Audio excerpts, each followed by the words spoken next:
I'm just talking about, you know, like the difference in muting from like going like this.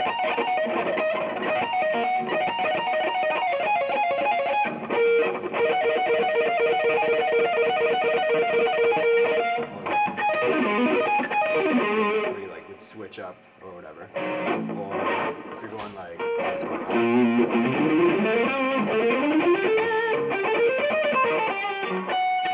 As versus like if I'm more so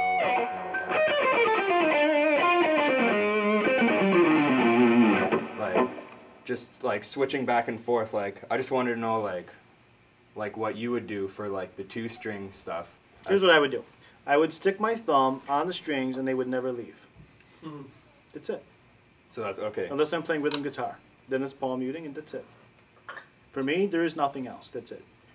All right. So yeah, for You all... can do whatever you want. Oh yeah, but no. that's what I do. Okay, yeah. Everything is muted with the thumb all the time, unless I want this out. Then it has to be palm muted.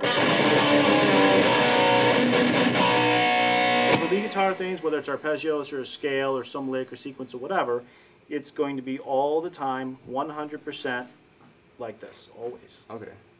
Yeah, like I mean, I've kind of adapted both ways. Like I just have some trouble when I'm doing like the 2 stuff to have my thumb on an angle like this. Like I know it'd probably be more beneficial to be able to like stick in one way, so you never have to think about it. It's just always there, right?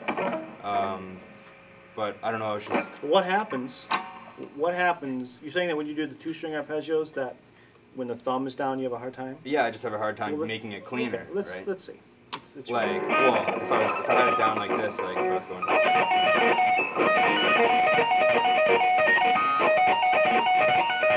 Okay, so let's figure out why it's not clean, so that we can fix it instead of abandoning the technique and using a totally different technique. And now we've got 2 techniques alternating. Well, also like doing like this.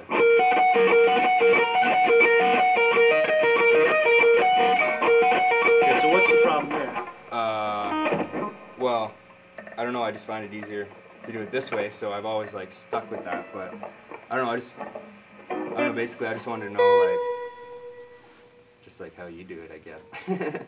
Well, as I mentioned, I'm doing Yeah, it with the you do it thumb muting all all the your time. lead stuff is thumb. Yeah.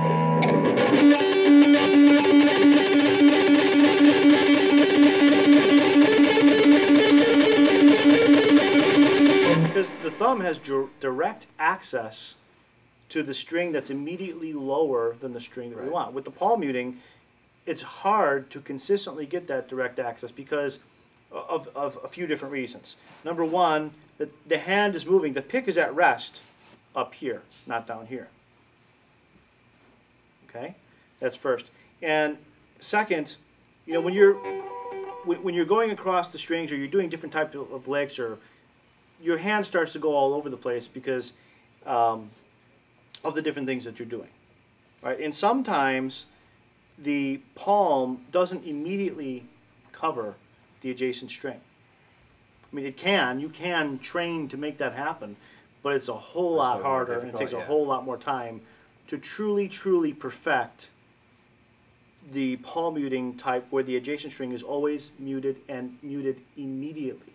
No hesitation, no period of time where that string is allowed to flap in the wind. Yeah, if you're on stage, it'd just be like a random feedback or whatever. Yeah, I mean there are players that use that technique that obviously have it down. I mean, the thumb muting technique is not a very popular technique. Yeah, I know, I noticed that.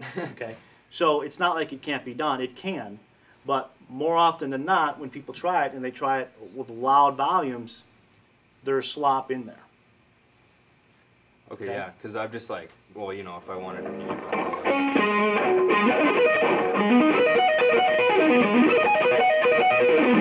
whatever, like I find myself like just kind of like rolling my wrist a little bit, and then like it might just like. Yeah, you know another problem with that rolling the wrist thing a little bit is we hear all that. Yeah, it's you know, it just slops it up a little bit. Yeah, because we hear all this extra. I mean, anything that you do is going to cause noise. So that really causes lots of noise. I think that's actually the worst thing possible is to alternate, because for so many reasons, it's going to cause problems. It changes the way the pick angle is, right? I mean, you can't really keep the pick angle and the tilt consistent if you're doing this, right? Your whole hand's got to move. So that's one issue. Another issue is that you really hear more noise here than if you just stick to this or this. So I'm just going to say pick one. I would suggest pick one and just do it. So I don't really care which one you do. I recommend this, but if you want to do it the other way, that's fine too. Mike Filipov, I've been trying to get him to do thumb muting stuff, but he still doesn't do it, and he plays pretty damn clean and fast as hell. So, you know, he can do it. Yeah, it's just for, well, I was just, yeah, because for like, you know, main sweeps, I've pretty much adapted it because I do find it like it works. But then when I started integrating like twos and stuff like just twos, like I just found like I kept palm muting, like, and yeah, so I guess I could just try and practice that a little more. Yeah, I think you just basically need to, I think at the point where you need to choose a technique to use and then master it, whether it's one way or the other. Okay? Yeah. That's my suggestion. Yeah. Okay. Just pick one and commit to it and master it.